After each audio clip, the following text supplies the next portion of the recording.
If you like my videos and want to support this channel, please make sure you have subscription notifications set to all, because if this is set to personalised, chances are you will not be notified when I upload. Thanks! How many hits does Young Thug have? Well, according to Google, at least 18. Now, they're not wrong, but I know this is a question a lot of you have been wondering about, and I was wondering too. So today, we're going to work out once and for all, how many hits does Young Thug have? Now here's the rules for this thing, okay? Hits refers to hit songs. #1 albums, disqualified. So a hit's got to be a song, but furthermore, there's different ways that a song can become a hit. It might be a chart hit, landing on Billboard, getting public recognition for its popularity at one point in time. It might be a best-selling hit, landing a platinum or gold plaque based on the amount of sales that song has made, or it might be a street hit, maybe a song that hasn't necessarily had Billboard or best-selling success, but is considered amongst fans to be a certy hit in these streets. Because sometimes a hit lands on the charts but doesn't go platinum, sometimes a hit in the streets will go gold but won't land on Billboard, and well, sometimes a song does neither, but I knows a hits when I sees one. And even though Billboard lists Thug as having around 50 entries, let's be real, these aren't all hits. Some might be features, some might be songs that we all know are whack, some might even be a big famous track where Thug has hopped on the remix. So once again, for the purposes of this video, I'm not going to go through every single song that Thugger has featured on and ended up getting on Billboard with, but if it's a feature where he has made a significant impact to the point where a fan likely wouldn't think a song was a hit were it not for Thug's contribution. At the end of the day, this is just my opinion. If you're a Thug fan and I miss out one of your favourite songs, just take the L and leave a comment of what I missed out. So today's video is something a little bit different. I'm very excited to be taking a track by track look at all the songs throughout Young Thug's career that we could reasonably consider a hit. If you want to listen along, all these songs are in a Spotify playlist linked in the description.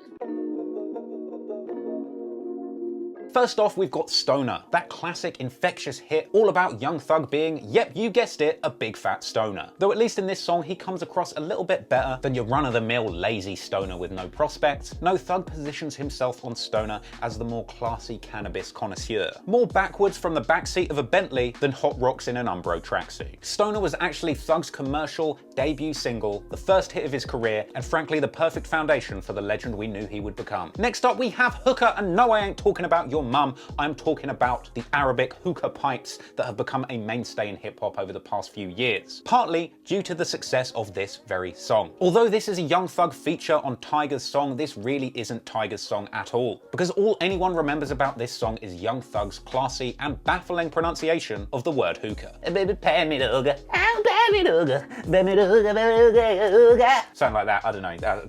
Copyright, I can't play it. Hookah actually came along with a music video where Tyga appears sat next to an actual tiger like some sort of Young Money Joe Exotic. And that's not the only exotic animal in this video. He's also got a cute ass monkey, and shit, I don't know if I'm catching a contact high from all of this hookah, but I swear I just seen a goddamn elephant on the set. Wait a minute, wasn't Young Thug caught with a bunch of meth? My god, it all makes sense. Next up is All About the Money with T.I., along with a music video that was actually co-directed by T.I. The video actually has kind of a weird vibe to it. A bunch of it's in black and white, but then there's also a lot of kind of quite low-grade typography throughout the video. Like seriously, T.I., what font is that? Impact? Don't get me wrong, I'm not hating, the music video is cool, I just never seen anything like it. But let's be real, it's kind of hard to expect a high standard of typography from a man that only has 2 letters in his name, not enough experience. It's actually no surprise that we see Birdman creeping around in the back of the About the Money video, because the next big hit to come out of Young Thug's brain was the Birdman-fueled lifestyle under the umbrella of his Rich Gang crew. Now this song is a certified banger. It's actually been described on numerous occasions as the millennial version of Generation X's Nuttin' But a G-Thang by Snoop and Dre, basically saying that this song is the all-purpose house party anthem for the generation of people that can't afford houses. And of course the music video is not lacking in any party vibes. Much like Nuttin' But a G-Thang had Snoop and Dre driving around their hood having a good time, we see Birdman, Young Thug, and even Soulja Boy, amongst a bunch of other rich-ass bloods, driving around celebrating life and wearing red things. There's a shot where Birdman gets out of a private jet wearing so many chains, he looks like that private jet took a shit on him. I mean, no wonder Birdman flies private, it'll take him 10 hours to get through TSA with all that metal. But then, he pulls out the big guns. As if a million chains, a private jet, and stacks of money weren't enough to convince you that Birdman was suffering financial problems. Because when he steps off the jet, he unveils his custom YMCMB private jet doormat. Damn, that's a cool 15 pounds right there. Shit, you know what? Come to think of it, those Rich Gang cups must have set him back at least 69 pence each. Rich Gang! Did a lot of shit just to live this here lifestyle. But of course, what is a hip hop video without including one of the most complex handshakes in history? Alright, boom, Ray Sremmurd, Nicki Minaj, Young Thug, Throw Some Mo. It's not really his song, but at this point it was a very big hit from him. It made a big difference to his career and it's worth putting in with his hits. In the video, Thugger wears an iconic H&M Maison Margiela collaboration jacket, which if you inspect a little bit closer, is actually a £200 jacket made of belts.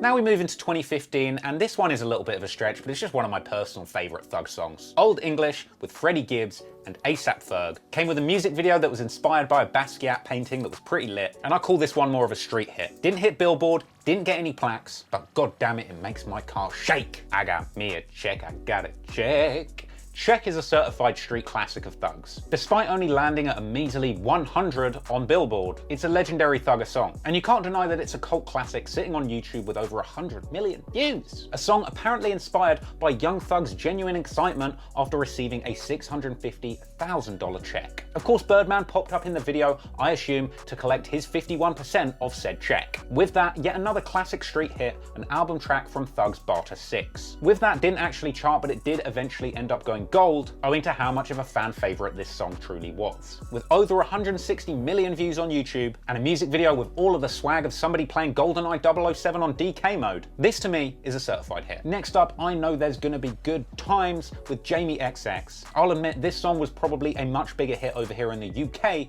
than it was over there in the US. This didn't even chart on the Billboard Hot 100, but it did land at 115 on the UK singles chart and number 7 on the UK indie charts. It sold 200,000 units and went silver in the UK and was a certified summer anthem for all of the crooked teeth Brits that know they like having a good time. And I know 200,000 copies sold doesn't really sound like a lot, but trust me, England is very small, and half of those sales were probably just me streaming it over and over again. But of course, what more evidence do you need than Pitchfork calling this track their third best song of 2015? Best Friend peaked at number 45 on Billboard, and at the time was Young Thug's highest performing solo hit to date. And even to this day, it's still one of the most famous and influential songs from the Young Thug catalogue. The music video for Best Friend is straight up bizarre. There's an opening scene where Thug is making out with a chick on his bed, who turns out to be, shock horror, Thug himself. He then tries to distract the audience from the weird shit they've just seen by wearing a bizarrely large hat. And from here on, Young Thug is on his rush shit for the duration of the video, playing all of the roles in the remaining scenes like some sort of chopped and screwed Norbit. Young Thug is the driver.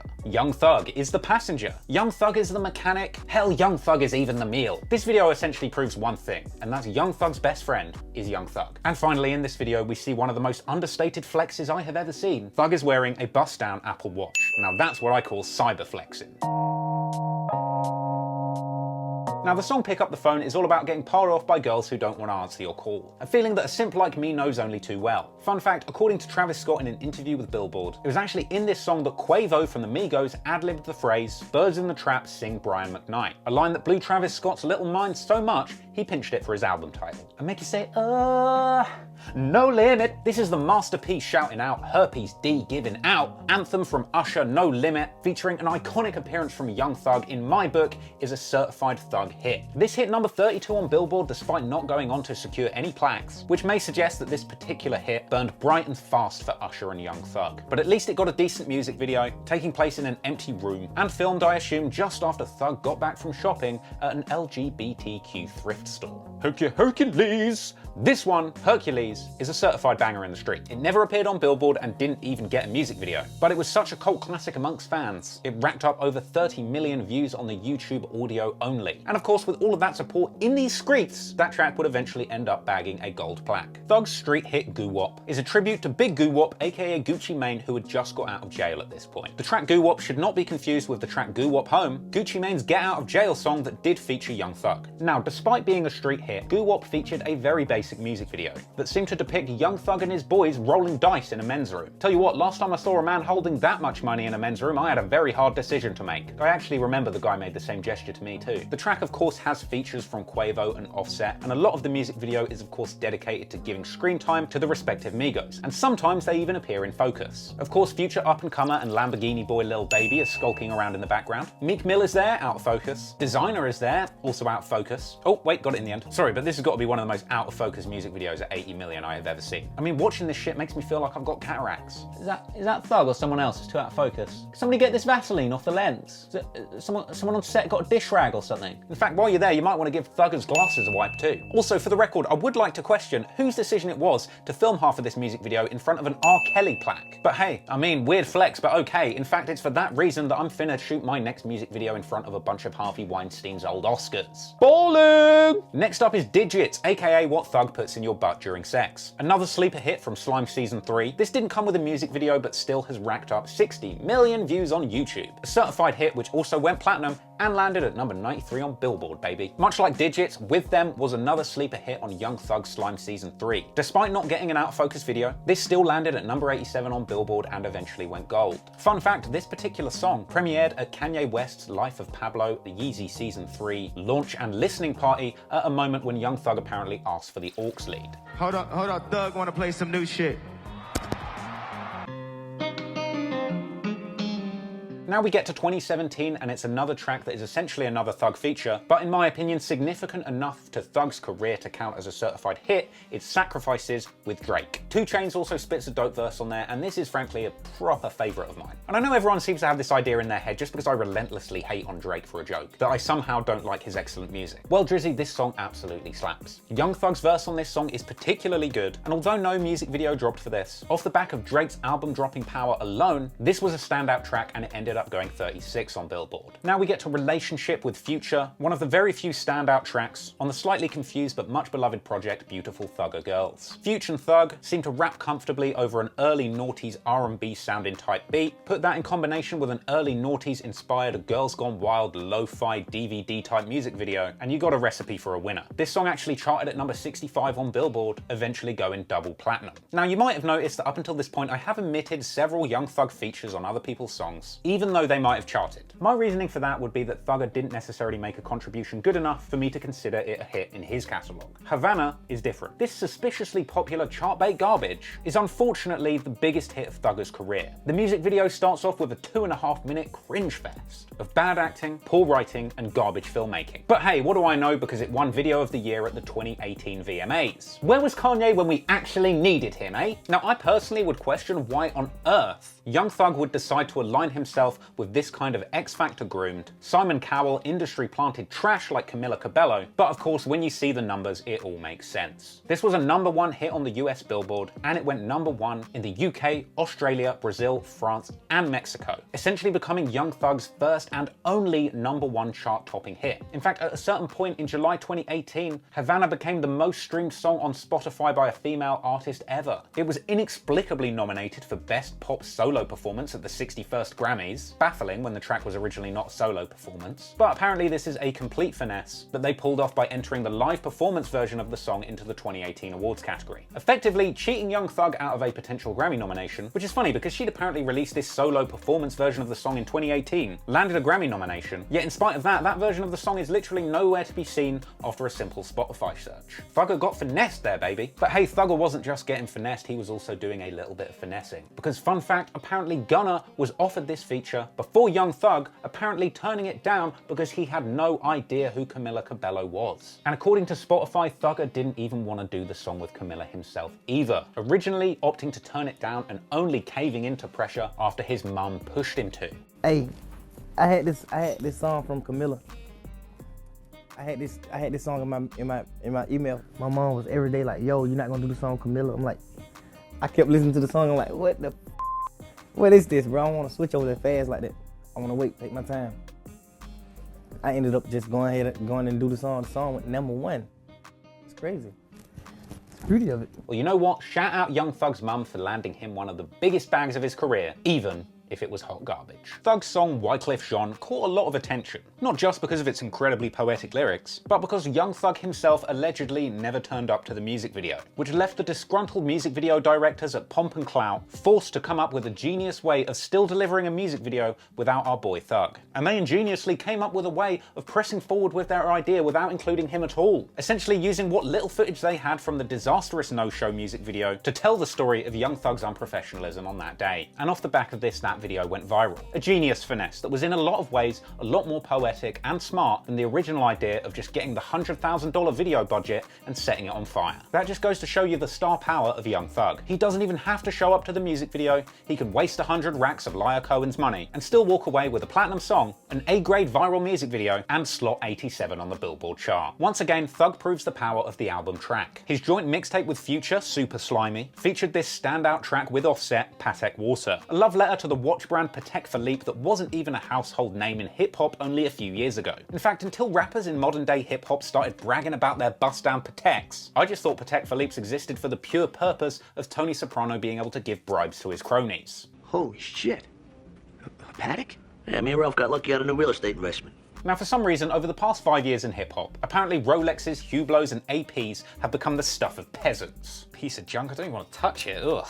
Yes, apparently now you ain't shit unless you got a Patek Philippe that's dripping in diamonds. And well, it seemed like the public completely agreed with this sentiment, taking the song Patek Water to number 50 on the Billboard, even though it had no music video, and in spite of the fact that 99% of people listening to the song will never know the luxuries of a Patek Philippe wrist yacht. Scum. Now, another track off that same project with Future is No Cap, landing at number 62 on Billboard, but I'll still always have a bee in my bonnet about songs titled No Cap. Aside from being the most overused song name in modern day hip-hop, as we established in my video about Lil Uzi Vert beating up Rich the Kid, I personally think that there should be a blanket ban on any rappers releasing a song called No Cap, because in my opinion, the definitive No Cap song was made by Big Draco himself as part of his comeback, the best comeback of 2019. Look, I know a lot of people don't want to hear this, but as of recording this video, 6ix9ine is 16 for 16 on Billboard. And if you want to know more about how 6ix9ine dominated the Billboard chart hit after hit, long before he ever felt the warm embrace of a cellmate named Spider in jail, then go check out my video on how 6ix9ine dominated the Billboard chart. And well, love it or hate it, 6ix9ine is also part of Young Thug's legacy too, because he appeared on the 6ix9ine song Rondo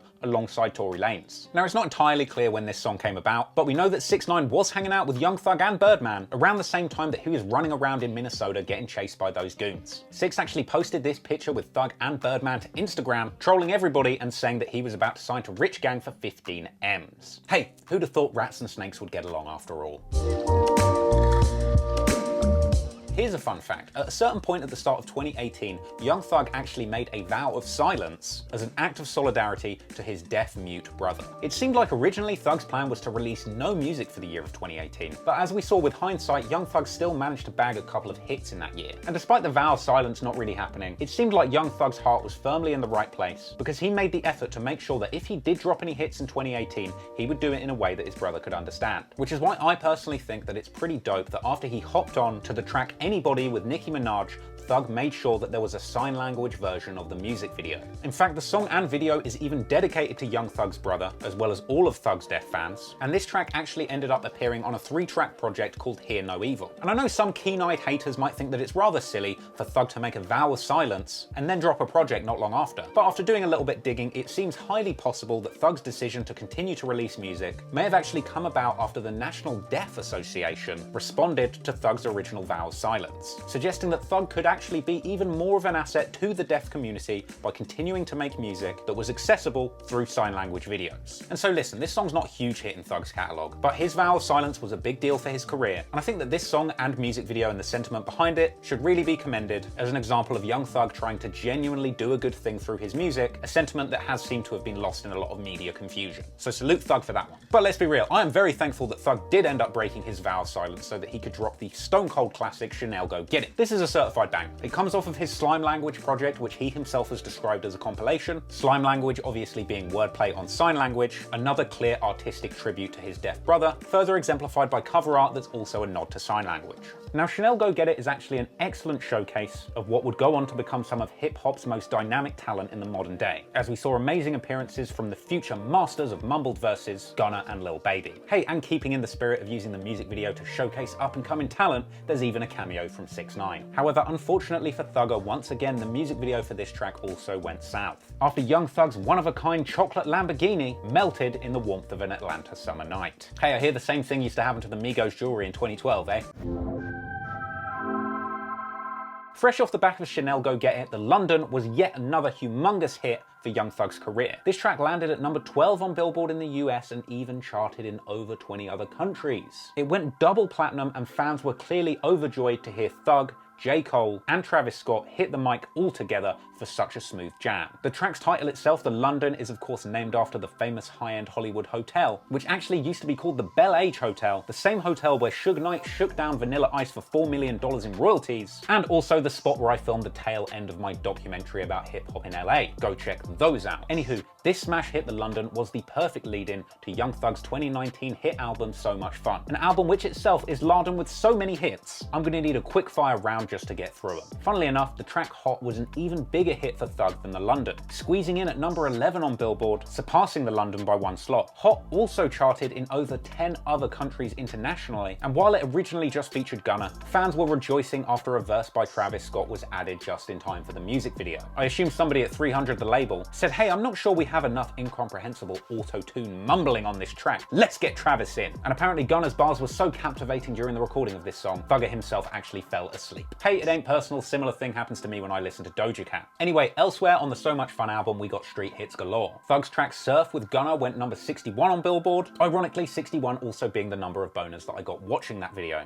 Oh, 62. Just How It Is the slick opening track of So Much Fun, which also managed to slip into number 60 on the Billboard charts upon release. It was actually in this song that Thug famously exhibited a massive dip in confidence, attempting to backtrack his earlier famous forays into cross-dressing, suggesting that the only reason he wore a women's dress on the Jeffrey album cover was so that he could hide a full-sized AK-47 or stick underneath it. Come on, Thug mate, you like wearing dresses. That's fine. There's nothing wrong with that. It's 2020. I know loads of guys that wear dresses in jail. Another sleeper hit from So Much Fun was of course the British mocking track Sup Mate, a weird duet with Future where him and Thug seemed to sound like they had spent a little bit too much time on the South London leg of their last European tour. I very much look forward to the sequel to this song that Thugger is going to record after a long tour in Scotland. Sling your hook or I'll glass you, you cunt. Ecstasy with Machine Gun Kelly. Apparently Thug and Kelly recorded this song shortly before embarking on their joint tour. However, upon the release of So Much Fun, this track actually appeared originally as a solo version with Thug alone. According to Thug, it was actually the engineer's fault who forgot to add Machine Gun Kelly's last-minute verse to the final version of the album for submission. But my engineer, he almost got fired. Yes, sir. Because he already had turned the album in, but it's like, nigga, he came and did a verse, so you supposed to send that in too.